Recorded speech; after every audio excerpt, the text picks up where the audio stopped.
সুপ্রিয় শিক্ষার্থীবৃন্দ, আজ আমি তোমাদেরকে এইচএসসি ক্লাসের আইসিটি বইয়ের তৃতীয় অধ্যায় থেকে তৃতীয় অধ্যায় ডিজিটাল ডিভাইস থেকে আমি ন্যান্ড গেট সম্পর্কে তোমাদের এখন পড়াবো। তো ন্যান্ড গেট দেখো, ন্যান্ড ন্যান্ড গেট, এখানে লক্ষ্য করো ন্যান্ড গেট। তো এই ন্যান্ড গেটের এখানে লক্ষ্য করো এই যে এন, এই যে এনটা দেওয়া আছে, এন দিয়ে আমরা বুঝবো নট। তো এরপরে নটের পরে দেখো একটা এন্ড লেখা আছে। তো নট গেট এবং এন্ড গেটের সমন্বয়ে যে গেট তৈরি হয় তাকে আমরা বলে থাকি ন্যান্ড গেট। তো আমাদের এই নট গেট এবং এন্ড গেটের সমন্বয়, এই হলো নট আর হলো আমাদের এন্ড, এই দুটো গেটের সমন্বয়ে যে গেট তৈরি হয় তারে বলেছি আমরা ন্যান্ড গেট। এবারে এর একটু ব্যাখ্যা রাখলাম, সেটি হলো আমাদের ন্যান্ড গেটে দুই বা দুইয়ের অধিক ইনপুট থাকে, কিন্তু আউটপুট থাকে আমাদের একটি। ধরা যাক এর দুটি ইনপুট এ ও বি এবং আউটপুট হচ্ছে মনে করি এক্স, একই জিনিস ধরে যাচ্ছি প্রত্যেক ভিডিওতে। তো আমাদের এই ব্যাখ্যাটুকু লেখার পরে এবারে আমরা এর যুক্তি গেট দেখাবো, বুলিয়ান সমীকরণ দেখাবো এবং সত্যক সারণী দেখাবো। দেখো তাহলে, আর লজিক ডায়াগ্রাম এটি বেশি আমি প্রয়োজন মনে করি না। তো আমাদের দেখো তাহলে এখন দেখাবো এই ব্যাখ্যার পরে যুক্তি গেট। যুক্তি গেট হচ্ছে আমাদের এই দুটো গেটের মধ্যে লক্ষ্য করো, নট গেট এবং এন্ড গেট। আমরা যে মৌলিক গেটগুলো পড়েছি, যে মৌলিক গেট হচ্ছে তিনটি, or gate, and gate, not gate. এই তিনটি মৌলিক গেট আমরা তিনটি ভিডিও করেছি। এবারে হলো আমাদের এই যে এন্ড গেটে আমরা বলেছি যে এন্ড গেট এবং অর গেট, এই দুটো গেটে দুই বা দুইয়ের অধিক ইনপুট থাকে, কিন্তু আউটপুট থাকে একটি।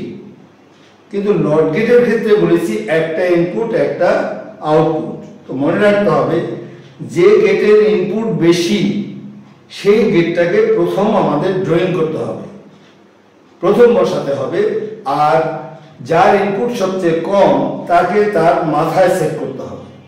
তো আমরা এখন এই সেই তাহলে এন্ড গেটের আমাদের ইনপুট যেহেতু বেশি, সেই এন্ড গেটটাকে আমরা আগে ড্রয়িং আঁকবো এখানে।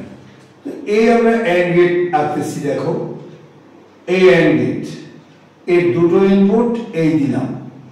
এখন এই আউটপুটে আমরা দুভাবে আঁকতে পারি, আউটপুটে নট গেট আঁকতে হবে।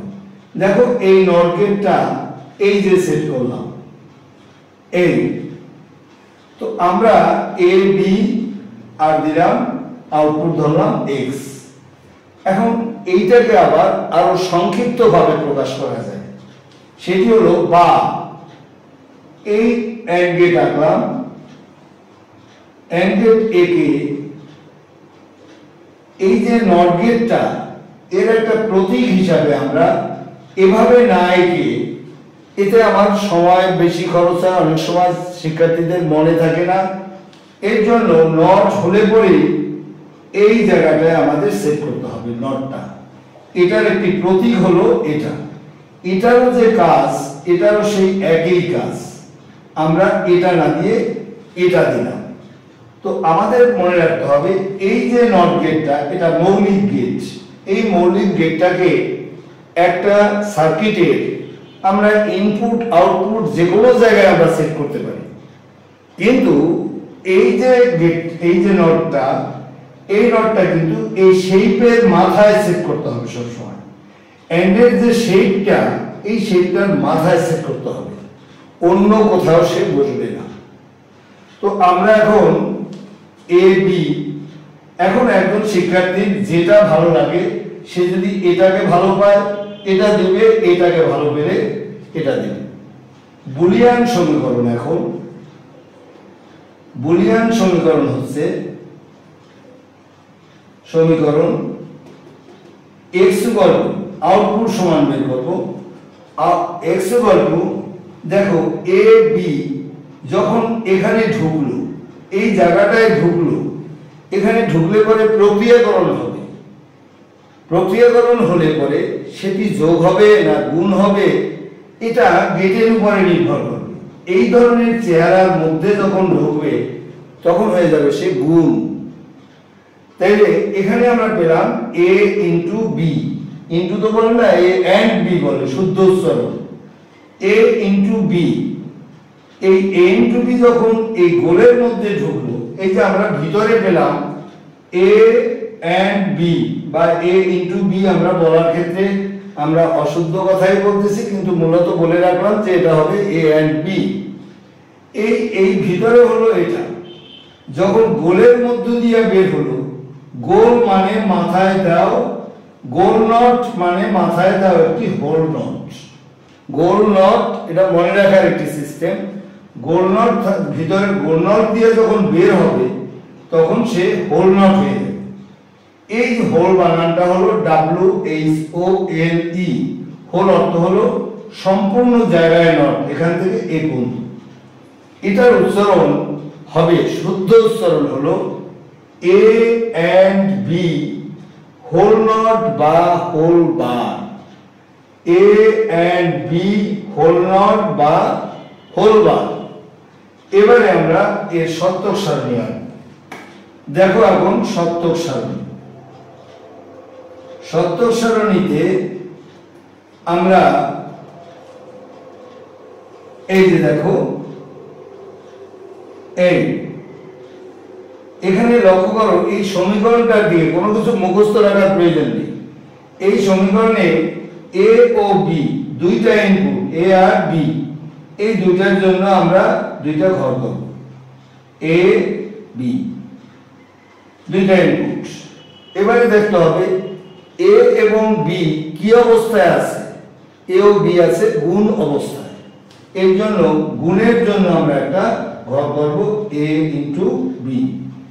এবারে আমরা দেখব a ইনটু b সে কি অবস্থায় আছে, সে হোল নট অবস্থায় আছে।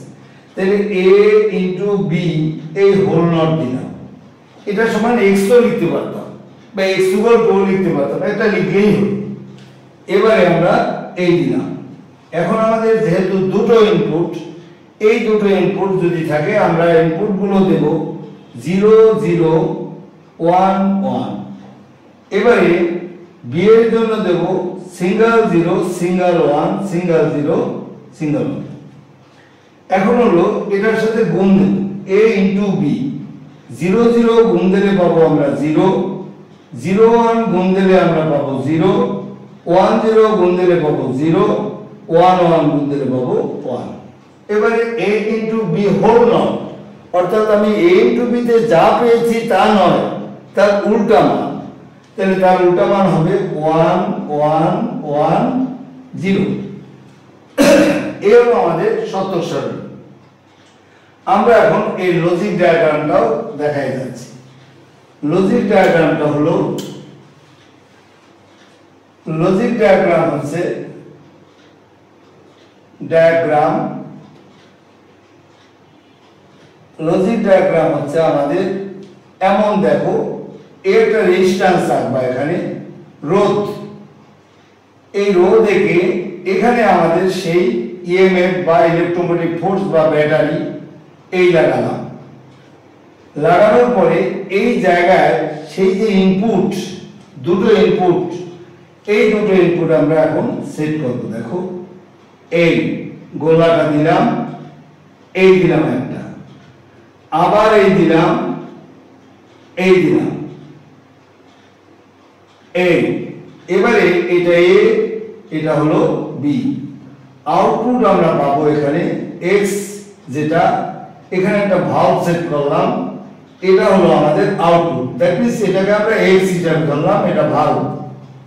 এই তো আমাদের দেখো এই সার্কিটটা তোমরা যদি এরকম আসে তো আমরা এইভাবে আমরা লজিক ডায়াগ্রামটা বা সার্কিটটা আমরা আঁকবো।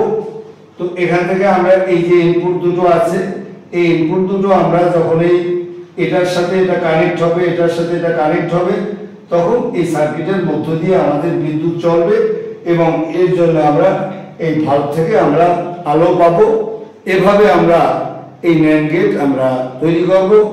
তো সকলকে অনেক ধন্যবাদ। আমার ভিডিও ভালো লাগলে এটাকে লাইক এবং সাবস্ক্রাইব করবে।